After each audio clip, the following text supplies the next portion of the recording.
If you were to photograph doom and gloom, what exactly would it look like? What's up, everyone, and welcome to the Fervent Four. Did you know that only 4% of businesses ever cross the annual $1 million revenue mark? Hello, I'm Zack Miller, author of Anomaly, and with me today I have my co-host, Tim Ryan, lead man at startwheel.org. Thank you so much for joining us. Oh, it says ... I'm not supposed to say that out loud. Oops. The Fervent Four is a weekly show each and every Thursday at 11 a.m. dedicated to sharing insights into growing a world-class business no matter the climate. Nick Sutton has been taking pictures since for a while.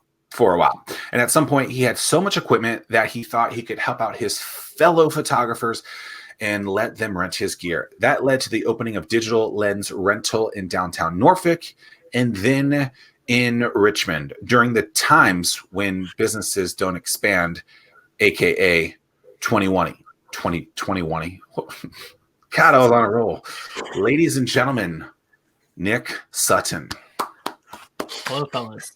What's up, Nick? Good to see you. How's it going? Good to see both of you. 2020. You should copyright that. 2020. How? I was on the old buy a new domain recently site, and maybe that's one I'll buy is 2020.com. How would you spell that? I'm not even gonna try.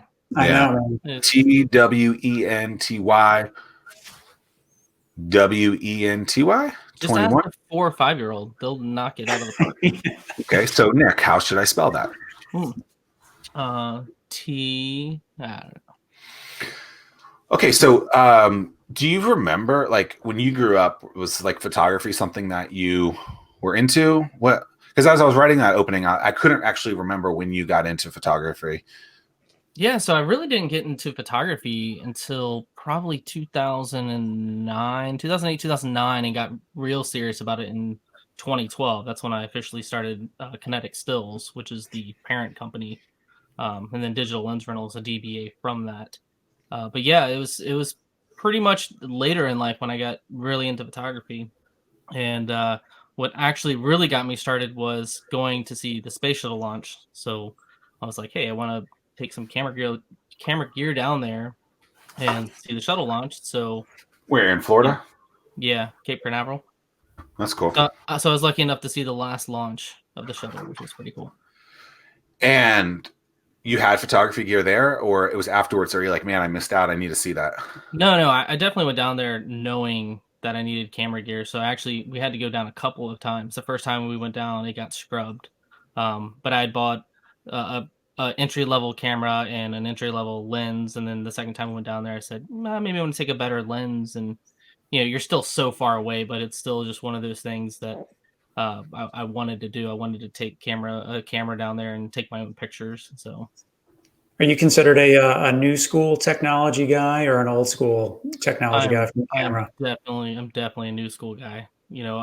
I never really dabbled in film at all. And film, even in high school, I know a lot of these high schools have film as a program, and even some of these colleges, but I never went through that.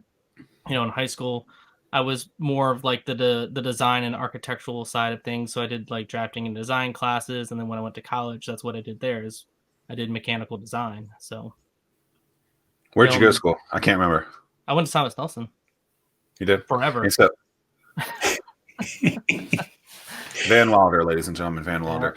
I think that's to me, that's the way to go, man. I mean, I never had intentions on going to college. And so when I got out of high school, I was like, all right, I'm going to get a job. I'm 18. I'm going to, make all this money. And then I started working. I was like, wow, this is really hard to make a lot of money. So I was like, I need to go to college. So my parents, I'm fortunate enough. They're like, we'll pay for 2 years of college.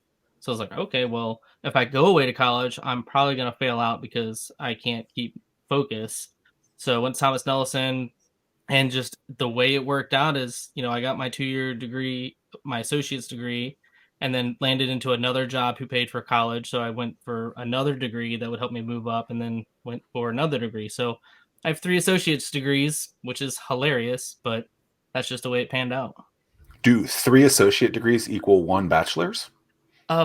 It's so funny. If you look at the credits, I have 18 months or something like that left to get a bachelor's, but I mean, at this point, it's not something that I'm even really interested in because I don't. I use my degrees now, but I don't think another piece of paper is going to change the way the digital lens rental operates, or I don't think it's going to change my lifestyle or what happens to me in the future any more than it has. So, And it's interesting. I don't think Tim or I were thinking we were going to talk about college in this, but let's talk about it for a minute. So, I went to community college for 2 years. You went to community college for what, like 17 years? It sounds like. Yep. And Tim, I went to community college is for the You Air did? Force. Yep. I didn't know. Okay, I thought you immediately went to Leo, whatever that was. No, yeah. In the Air Force, you start with the community college of the Air Force. So that was my first associate's degree. So it's interesting, and as I know, you have family looking and exploring into going to that next level, Tim. And I think historically, you think, okay, college is a place where you go away, hopefully, and they go and do the college experience. And I think that experience is absolutely tremendous. I went to West Virginia University, and it was a glorious time after community college.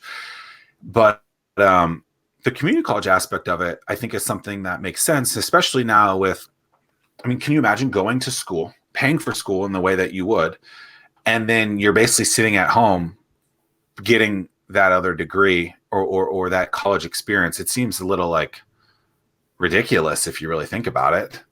I mean, I think I'm a perfect example of why 4-year colleges straight out of high school it doesn't make much sense because, I'm somewhat ADD when it comes to focusing on certain things. Like I think I want to do something and I start doing it. And I'm like, I don't really want to do that. That's not for me. And, coming out of high school, I was like, I just want to work on cars. That was my hobby. I loved cars. I started working on cars and I was like, this is really difficult. This isn't what I want to do as a living. This is more of a hobby. And so then that's when I got into design. It was more fulfilling to do that. And it started out as drafting and design and then specialized. Right. Yeah. Very specialized. And so you have these kids coming out of high school who they may think they want to be a welder or something. And they realize, hey, I'd rather do welding on the side as a hobby. Or maybe they go, hey, I want to be an accountant, but they're like, I'd rather be a welder. It's just, I think jumping straight into it for college isn't necessarily a mistake, but I think it's something that kids don't really look deep into and go, yeah, that's what I should do. Because, I mean, you've said it before, if you're going to go to college and have $85,000 in debt, once you get out of college, guess what? Someone's paying that $85,000 back. So, and it's probably a lot more than $85,000. Yeah. You know what's interesting? I recently read this somewhere, I think, or maybe I came up with it. I'm sure I wasn't smart enough to come up with this. You would know that, Nick. But it basically was like, go to community college, but then when you go to another college, that's what overlaps that. That's what overtakes that. And so it's like the last college that you go to is the one that matters, right? So while I'm talking about community college, I don't talk about it really. I talk about WVU. Right. And so it's interesting. So like I have a degree from WVU where Northern Virginia Community College, shout out to Nova, is the thing that's getting those credits rolled in. But it's interesting how that last college is the one that really gets the love. And so it's interesting. And as colleges have continued to grow in the amount of money that they want students to give, I think it's definitely something that more people need to really look strongly at. When you're talking about real quick, and speaking of WVU, can you put a link somewhere where people can, I don't know, here or there, where they can see your B-rolls of all your sports and everything from WVU? Because they're classic. They're classic. Okay. Next time I go off the screen, I'm gonna go look for that link and I'm gonna throw it up. I am going to do it. Okay, so, but you said something interesting in there that I think we can articulate down into a couple of things. So the last college is the thing that matters, right? Mm-hmm. But then if you're looking at getting into a career, call that company or call someone in that company and say you want an apprenticeship to start seeing if you actually like that job. And I think that's something that takes too long in your traditional schools to really figure out. It's like, hey, you want to be a welder? Let's get you starting to weld a little bit. Hey, you want to get into business? Let's get you into business a little bit, and not just doing what you're doing right now, Nick, and just, drinking coffee and getting coffee for people. That's BS, right? Like because that, to me, like, I feel like if I was to knock on WVU, like, they didn't really push, or at least I didn't pay attention enough to see that they pushed this, like, get into the journalism world and really figure out what you're going to be doing in that. Right. And I think that's important. And I think more schools and more people between the ages of 16 and 22 need to start figuring out, like, okay, this is the career that you want. Go immerse yourself in that thing. Let's see if you can even make it a week. And then after a week, let's go 30 days. Right? I think let's go 90 days. Let's get out of that honeymoon phase. Yeah, I think I heard something or read something that like right now the average age of a plumber is like 57 years old. It's crazy. So I mean, I don't know if I was a young kid right now looking to disrupt something. I mean, that's just got something like that has opportunity all over it. Trade schools get way they don't get enough credit.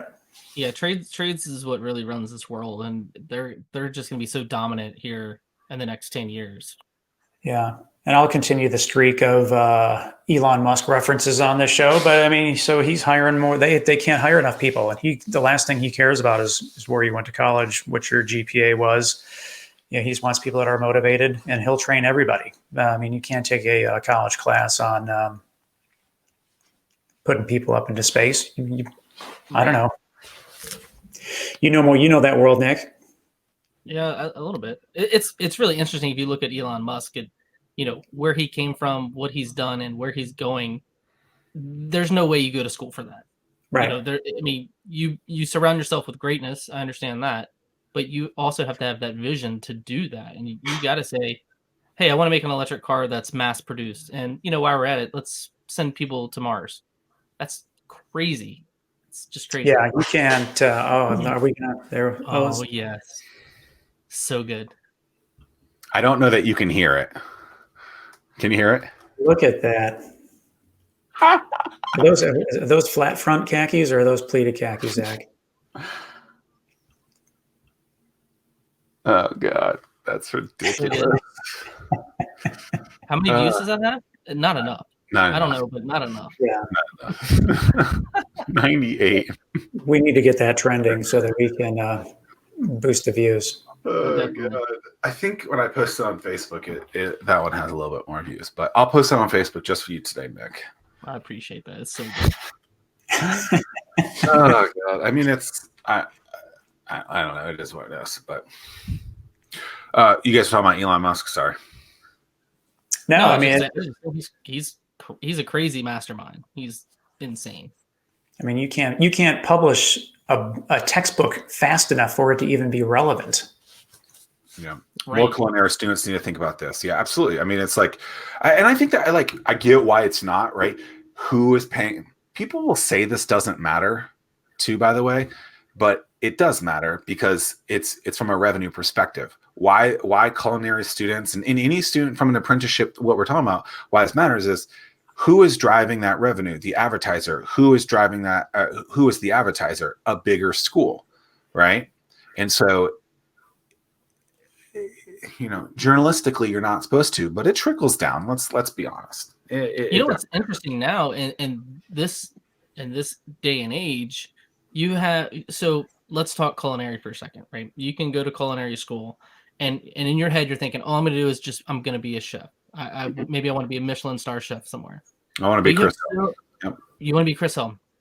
But really, you have so many different avenues because one thing we do now is we watch YouTube, and I'm sure there's a lot of people who watch this also watch Maddie Matheson. And the dude probably makes more money on his YouTube videos than he ever would have in a restaurant because now he's got a book. He does his YouTube skits with everything. And it's just, there's so many avenues to go other than just having to work in I think the industry doesn't matter, right? There are going to be specialists who become internet sensations across the board. There's actually a kid from Richmond who ran at William & Mary.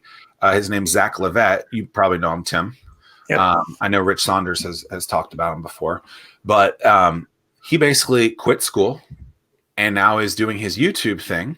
And he's, got 100,000 subscribers on that because he realizes that his career as a runner probably wasn't going to be as big as it could be from this thing that he has more talent in, which is running as the core, but using this media juggernaut to help accelerate that. And I think that's what you're getting at, is Matty Matheson has that skill, right? So what is your skill? And then can you capitalize off of that skill onto another media platform to get that out there to then be strong enough to make money off of?